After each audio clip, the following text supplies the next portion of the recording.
नमस्कार, मैं पद्मिजा जोशी। प्रेरक प्रसंगों के क्रम में एक नए प्रसंग के साथ उपस्थित हूँ। तो आज का प्रसंग कुछ यूं है। एक छोटे बच्चों का स्कूल होता है और उसमें अपर केजी कहिए या 1 क्लास कहिए, बहुत छोटे बच्चों की एक क्लास थी। तो वहां मैथ के टीचर थे। उनकी क्लास में आगे बैठे हुए एक बच्चे से मैथ वाले सर ने क्वेश्चन किया कि स्टैंड अप। वो बच्चा खड़ा हुआ। फिर सर ने उसका नाम पूछा, फिर उसके सीट पे बैठे हुए 2 बच्चों का नाम पूछा। तो उसने अपना नाम बता दिया, सर मेरा नाम प्रिंस है और मेरे ये जो 2 मित्र मेरे साथ बैठे हैं, इनमें एक राहुल ये है और विकास ये है। तो सर ने कहा वेरी गुड। तो उस छोटे से बच्चे से सर ने फिर कहा कि अच्छा, मैं तुमसे एक सवाल करता हूँ, तुम उसका मुझे सही सही जवाब देना। उसने कहा यस सर, ओके सर। तो फिर उन्होंने कहा कि देखो, तुम्हारे साथ जो 2 मित्र बैठे हैं, राहुल ने तुमको 2 संतरे दिए, ओके। उसने कहा यस। फिर क्या विकास जो तुम्हारा दूसरा मित्र है, उसने भी 2 संतरे दिए, तो अब तुम्हारे पास कितने संतरे हो गए? तो उस बच्चे ने थोड़ी देर काउंट किया, फिर बड़ा सोच के बोला 5। तो सर ने सोचा कि लगता है ये मैथ में बहुत कमजोर है। उसने फिर उसी प्रश्न को दोहराया, अच्छा एक बात बताओ, ठीक से जोड़ो, जब 2 तुम्हारे दोस्त राहुल ने दिए और 2 ही दिए तुमको विकास ने संतरे, तो तुम्हारे पास ये कितने संतरे हो गए? गिनो कितने संतरे हो गए। फिर वो बच्चा काउंट करता है और काउंट करके कहता है 5। अब सर बड़े परेशान। उन्होंने सोचा कि अच्छा, अब उदाहरण बदल के देखता हूँ। तो उन्होंने कहा कि अच्छा एक बात बताओ, ये जो तुम्हारा मित्र राहुल है, ये तुमको 2 टॉफी दे और जो तुम्हारा मित्र विकास है वो तुमको 2 टॉफी दे, तो तुम्हारे पास कितनी टॉफी हो गई? तो इसने कहा 4।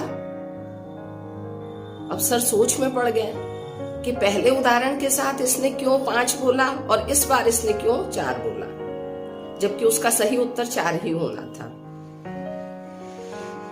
बाद में सर ने उस बच्चे को अपने पास बुलाया। उसने कहा मुझे ऐसा तो नहीं लगता है कि तुम 2 और 2 नहीं जोड़ पा रहे थे, क्योंकि दूसरे उदाहरण में तो तुमने जोड़ा था। आता है ना तुमको जोड़ना? तो बच्चे ने कहा यस सर, मुझे आता है। तो क्या फिर एक बात बताओ, तुम सच्ची सच्ची बताओ, सही सही बताओ, तुमने उस समय 2 और 2 जोड़ने पे 5 क्यों कहा? तो उसने कहा कि सर एक संतरा मेरे बैग में रखा है, तो जब 2 संतरे मुझे राहुल देगा, 2 विकास देगा और एक मेरे पास पहले से है, और आपने पूछा कि तुम्हारे पास कितने संतरे हो जाएंगे, तो मैंने कहा 5।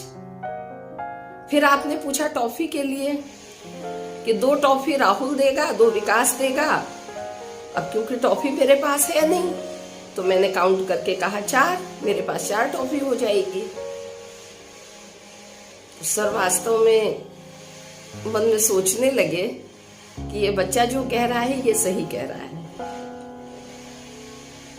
अच्छा, ये तो प्रसंग हो गया। अब आइए, इस प्रसंग में हम लोगों को पूरे प्रसंग को सुनने के बाद इस प्रसंग से प्रेरणा क्या मिलती है, ये देखते हैं। देखिए, कोई व्यक्ति किसी परिस्थिति में क्या करता है, कैसे करता है, वो उसकी परिस्थितियों पर निर्भर करता है। हम अपने नजरिए से उसको गलत या सही मान लेते हैं, लेकिन ऐसा होता नहीं है। अब आप देखिए, अध्यापक अपने हिसाब से सही थे, लेकिन बच्चा भी गलत कहाँ था? उससे पूछा जा रहा है कि जब 2 संतरे तुमको राहुल और 2 विकास देगा, तो तुम्हारे पास कितने संतरे हो जाएंगे? क्योंकि एक संतरा उसकी मम्मी ने उसके बैग में रखा था सुबह, तो उसने ठीक कहा कि मेरे पास 5 संतरे हो जाएंगे। तो हम लोगों को कभी कभी ऐसा लगता है किसी भी परिस्थिति में कि सामने वाला गलत है, लेकिन वास्तविकता ये नहीं होती है। सामने वाला भी अपने हिसाब से सही ही होता है। इसको कहते हैं मात्र समझ का फेर, जिसको हम सबको फेस करना पड़ता है। और आए दिन हम इन चीजों से अनुभव प्राप्त करते हैं और इन परिस्थितियों से गुजरते हैं। Okay, thank you.